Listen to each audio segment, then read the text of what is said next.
ABACABB. If you know, you know. Roll the tape.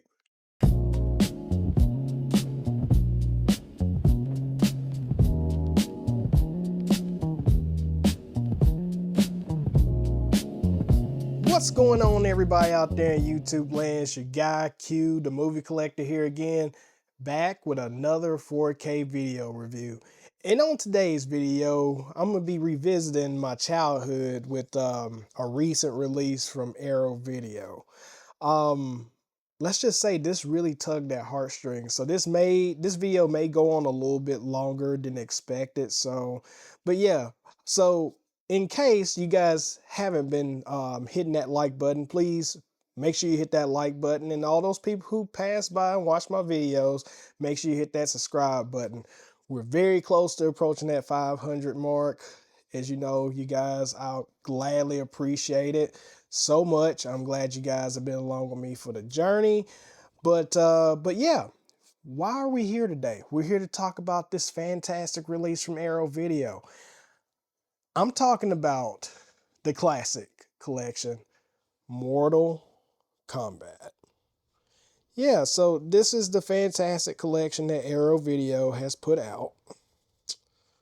And as you see, a very nice packaging. And if you guys want to kind of look at this, sorry about the glare there, people, but if you guys want to see all the everything, then just pause it.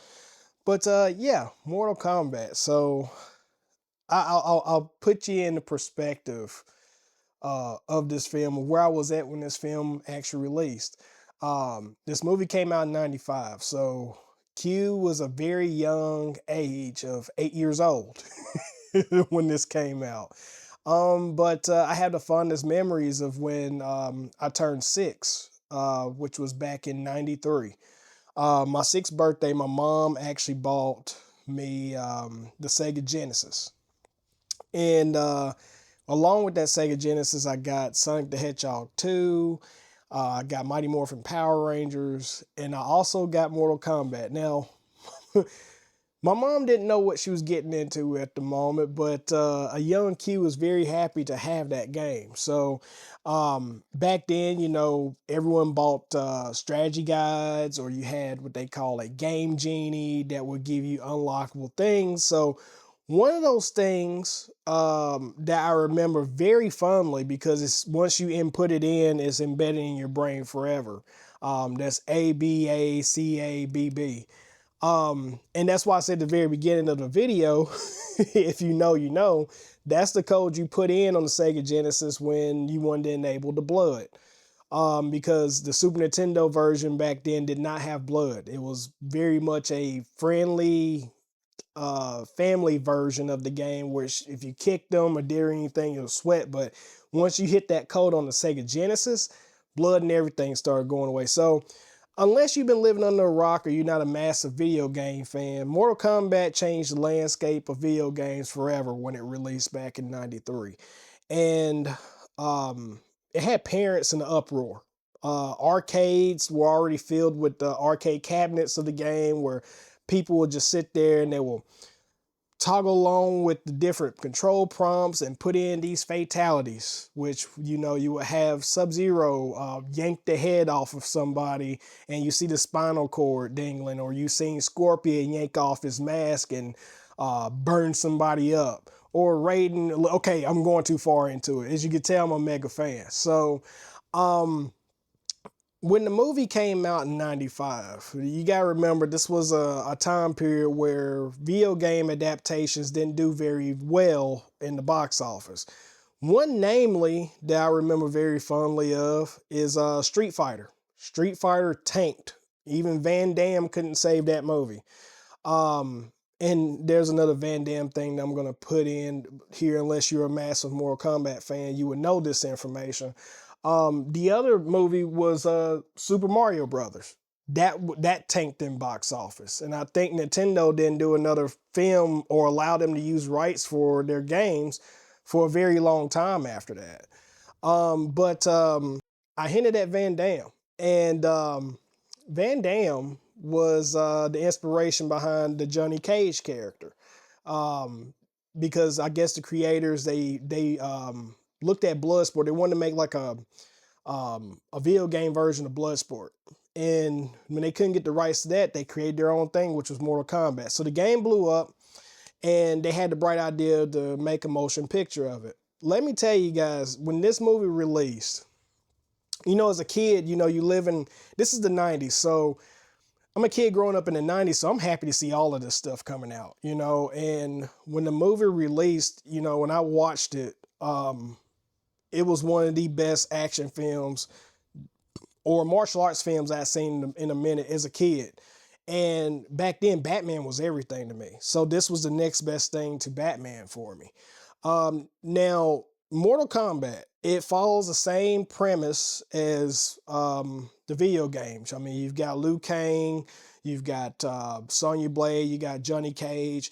You got pretty much the mortals that are fighting to protect the Earth realm. And what this movie follows now is Liu Kang is out to seek revenge against the killer of his brother, which was Shang Tsung. And he goes and embarks on this journey to arrive on this island, along with Sonya Blade, who also leads there to try to catch the killer of her partner. And Johnny Cage, who's pretty much, he's box office attraction, but no one's taking him seriously. They think he's a joke. So they embark on this journey. They get into the Mortal Kombat tournament, and it's a great adventure. I mean, the very first movie, man, that's a classic in its own right. I could talk about it on and on and on, but it was directed by Paul W.S. Anderson, aka Milla Jovovich's husband, aka the guy who directed all the Resident Evil films. This was his second film, so the movie was amazing. I mean, it had a killer soundtrack. Once you've heard that Mortal Kombat theme song, it resonated with you, and when you hear it, you just can't help but bob your head. And then they released the sequel, which was Mortal Kombat Annihilation. Yeah, now I'll tell you again, the mindset of a young Q at the time when that sequel came out. I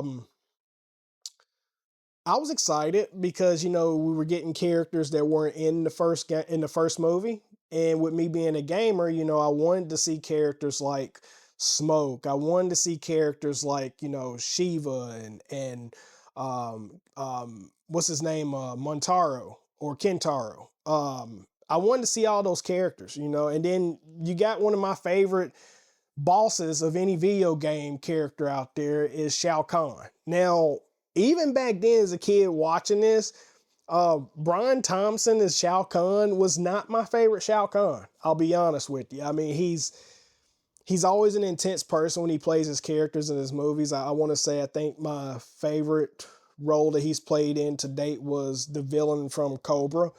That was my favorite role of his. But that one, I know he acted his butt off, but he's not my favorite Shao Kahn. I'm just putting it out there. But anywho, we'll get into that later on. But to say the least, remembering back watching it when it came out on VHS as a kid, I just remember being like, this movie doesn't match up to the first one. It just doesn't come anywhere near close to it. But that's the two movies in a nutshell, and I still feel that same way to this day. Annihilation will always be my least favorite Mortal Kombat films. I like the new Mortal Kombat films more than I like Annihilation. That should tell you something. And that's even including the sequel that just recently came out. I like it more than Annihilation. Point blank, period. But this limited edition that Arrow has put together, I mean, I'll show you guys here. You've got the classic little sleeve box, which you'll see here. And the other thing that I like too is they kept the emblem here on the very front, and I love that. I really love the fact they kept that there.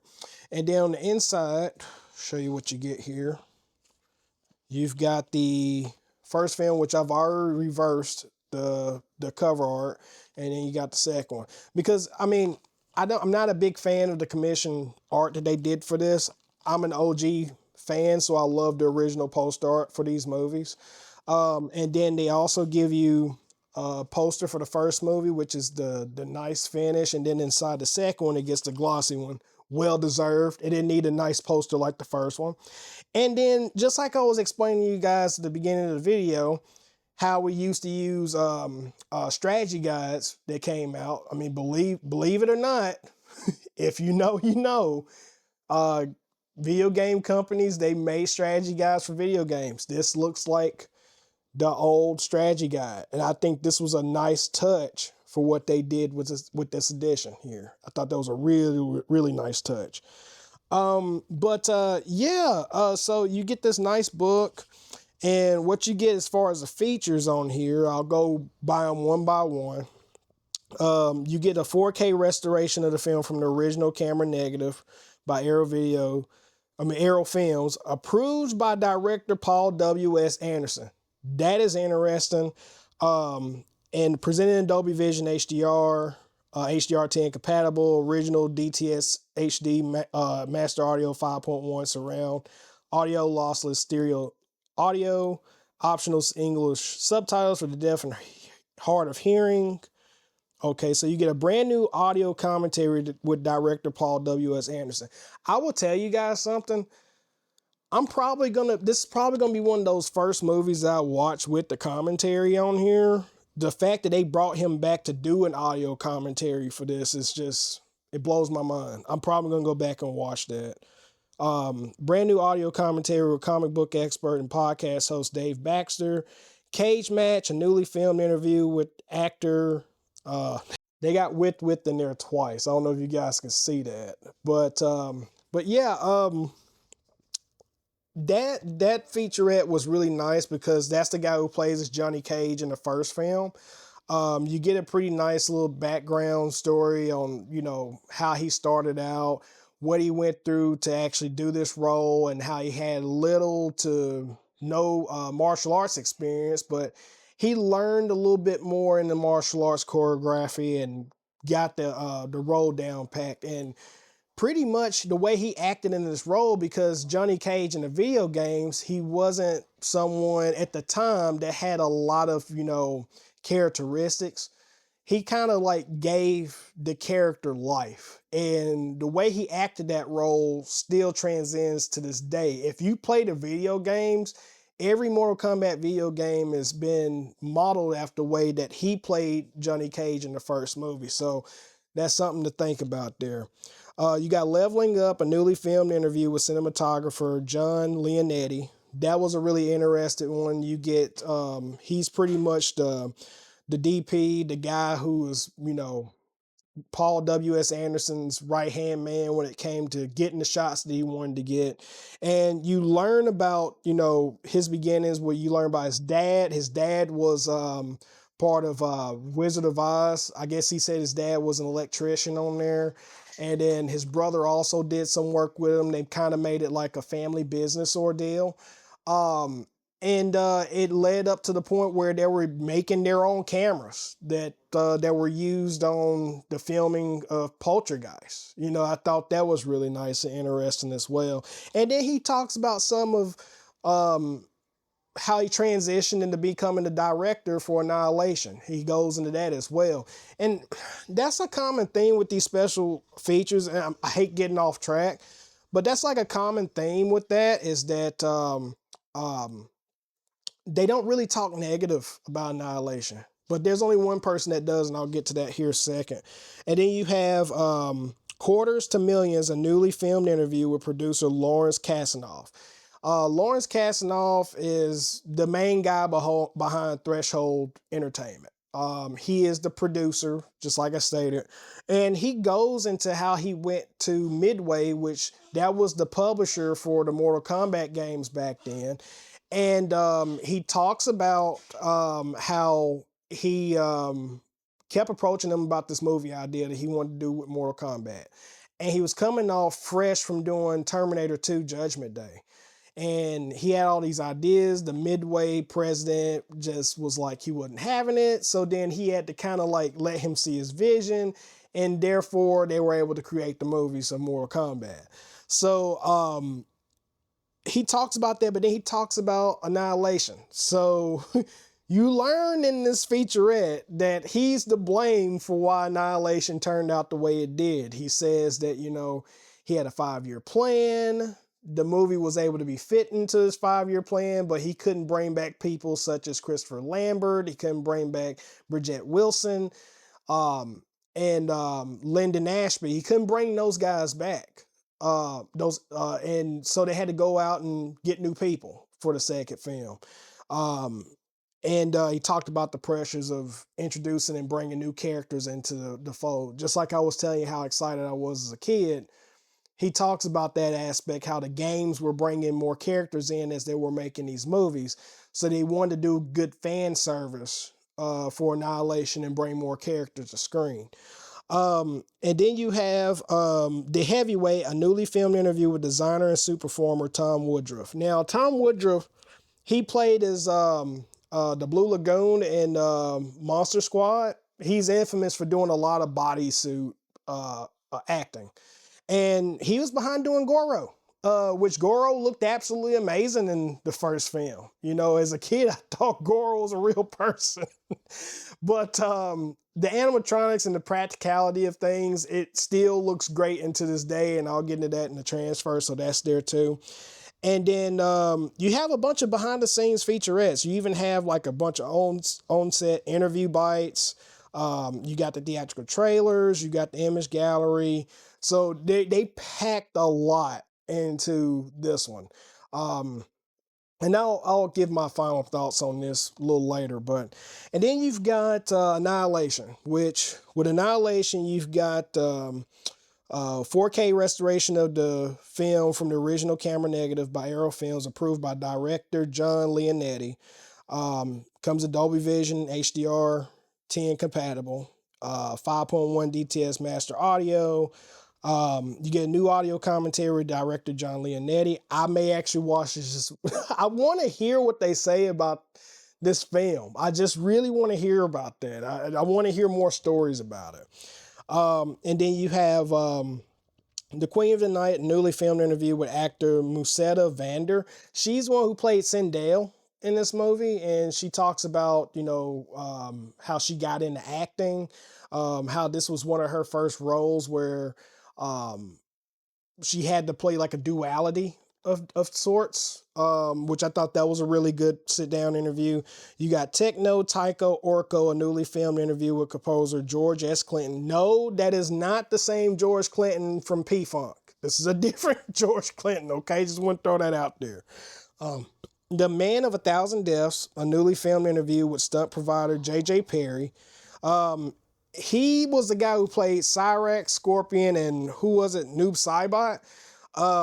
That was a really good one. You get to learn about how his upbringing was.